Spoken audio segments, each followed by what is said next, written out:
disagreement, or we are so in sync that there's no denying that the Lord is in the place. And this morning was that kind of a morning. Like, we were hitting on all cylinders. All cylinders. It was a great, great morning. Amen. It was good. Somebody say it's good. Oh, it was good. And so... Careful. Oh, it wasn't that good. Stop, people. It was sanctified good. Holy Ghost good. While my kids just want to die now, leave out the room. No, it was good. And so we were just talking, we were sharing, right here at the table. And we were, Rhonda and Anthony. See, they're engaged, they're ready to get married, and joy is gonna come in the morning, people. So, but anyway, we just had a really good conversation, and something I said, he said, wow, you know, I guess I just wowed him this morning, and that's always good when you still got that laughter to wow your husband. So he asked me to speak, so. Just briefly, be real brief. My mom and my father. My father, he died of multiple stab wounds. And most of my life, my dad was in prison. And when I saw him, I felt a little embarrassed by him. And I felt embarrassed by him because I didn't have a real relationship with him. I was his only child. And he had gone to prison and got converted to Islam. And he used to wear this, my brothers and my sister would make fun and say he had a pot holder on his head. And if you wanted, you know, we would go in on each other. That's probably why we are the way that we are. We would talk about each other's fathers. Yeah, it was like that. It's 5 of us and we all had different dads.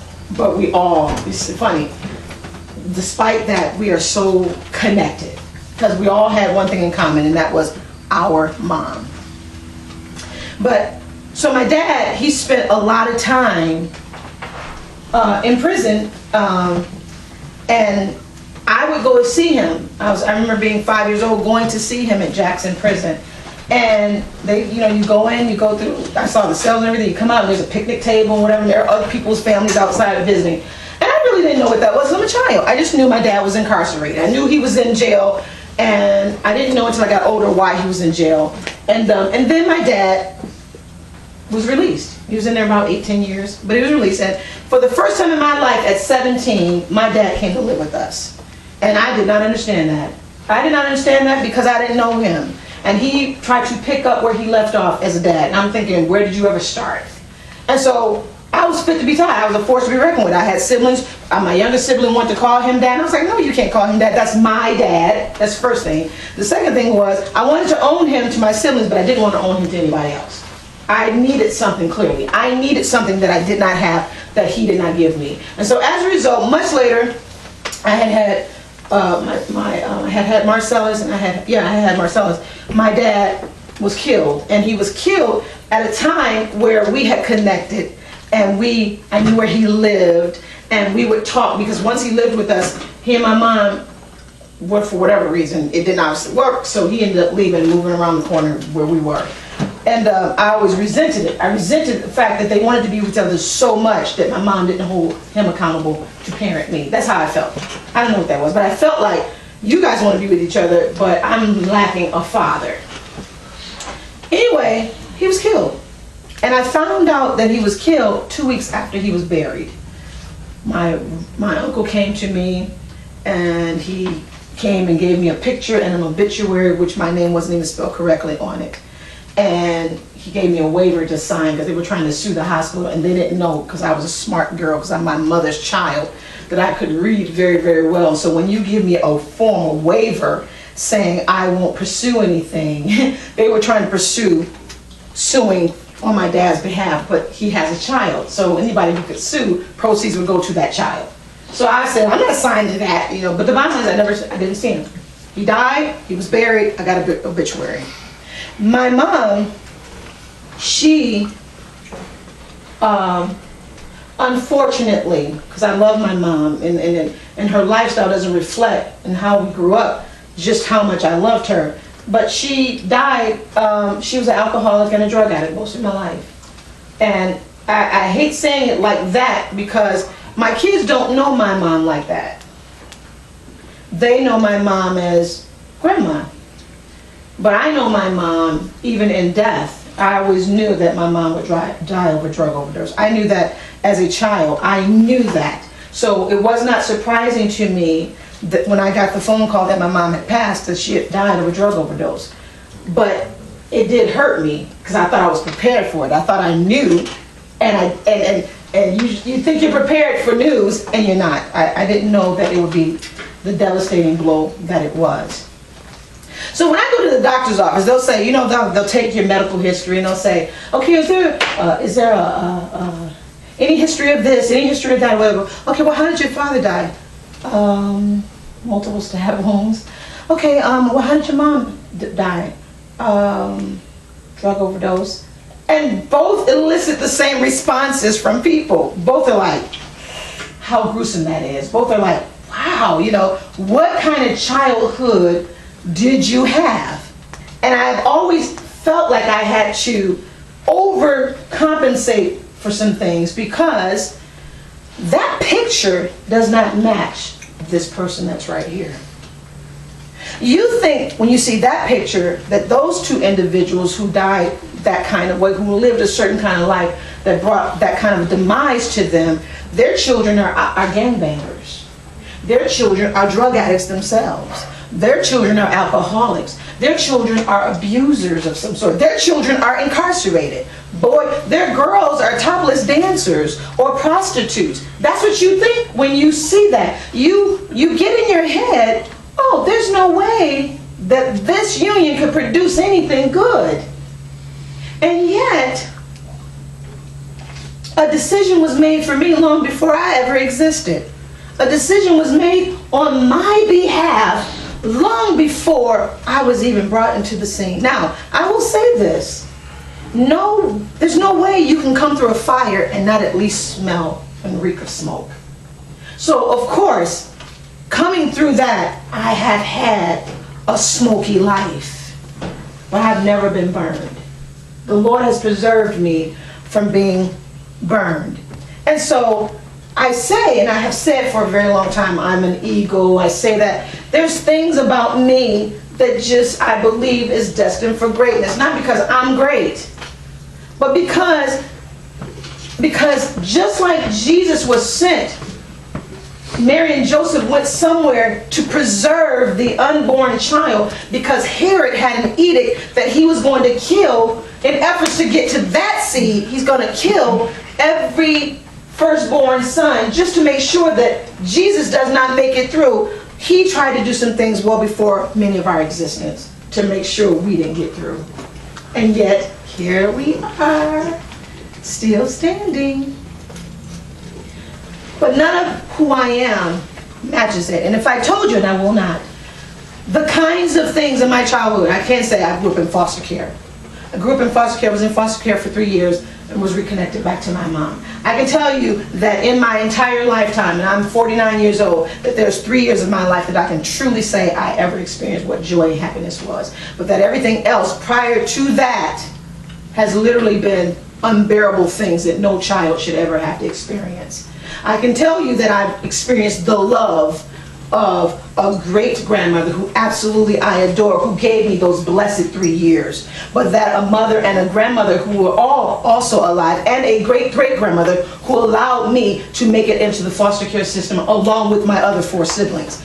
How does that happen with 4 generations of women alive? So you can't go through a fire and not at least reek of smoke. Bottom line, nothing about that has defined me. I tell stories and yet I realize I'm talking about me. I'm talking about me. And yet I forget because I can talk about it like I'm reading a novel or a bibliophile because I have no absolute attachment to it. Because that's what deliverance does. It delivers you out of it all. You can sit there and you can say it, and the only time I ever weep, as I weep because the person is no longer alive. I will cry because that person doesn't live anymore, so I mourn for her who wants to live but can't. She's dead and buried. I will shed a tear for that person because this person has no attachment to any of that. And so, I am not defined by any of it. And yet there'll be people who try to define me. They'll try and define me because I'm an African American woman of color. I have Christian friends that when they're trying to, we'll meet someone, they'll say, oh, these are our 7 children. This is when all our children are alive. And how long have you guys been married? We've been married this long. Well, how is it that you've been married this long, but you have a son this age? Because they're trying to find a crack in the armor. They're trying to find a flaw. Because you can't be that picture perfect. You can't be. But I'm not picture perfect. I'm just redeemed by the blood of the Lamb. Yes. That's all. I'm not professing to be anything great. I'm professing that He's great. And He can do great things. And He has done great and marvelous things. Yes, yes. That's what He's done. And so there'll be many people who I know, who are closest to me, who will try and make me, define me by what they think they know of me. And what I do is I affirm what's important to me. Because if I don't affirm what's important to me, I will seek the approval of others. I'll let others define me. I'll let others dictate to me how I move, where I live, what I eat, what I dress, what car I drive, what's important. We call it keeping up with the Joneses. All right. Because the Joneses got stuff. The Joneses do things. The Joneses go places. And if you watch the Joneses long enough, you'll look at your life and think, my life is terrible. My life doesn't measure up to anything.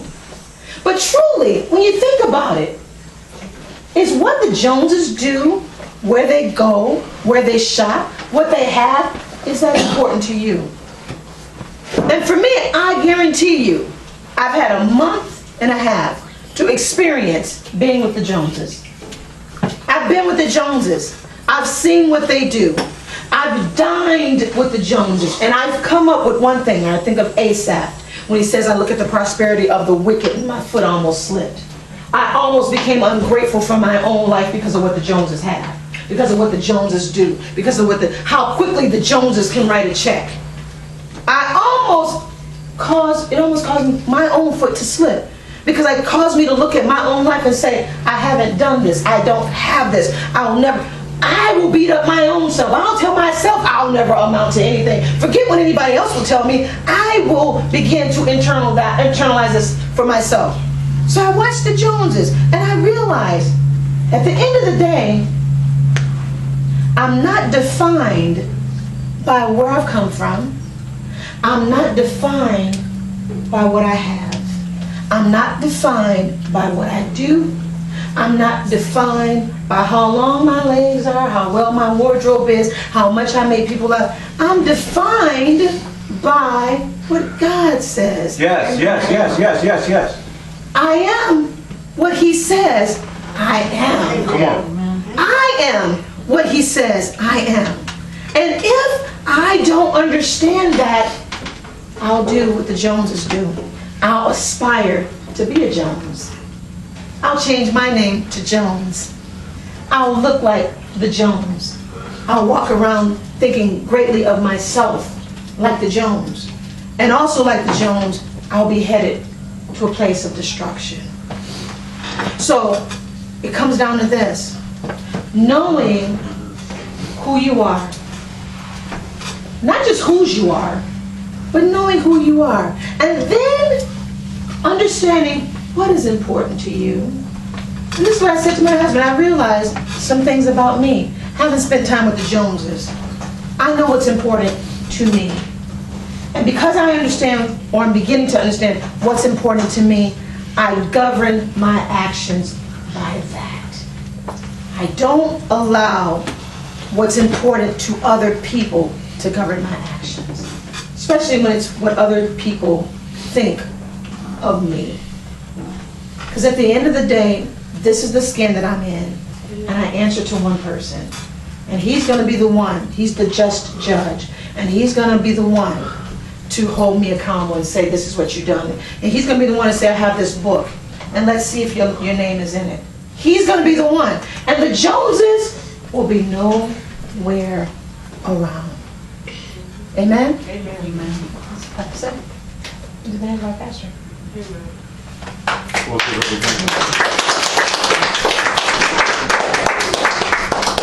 And the church said, Amen. amen. Let's stand for a quick moment.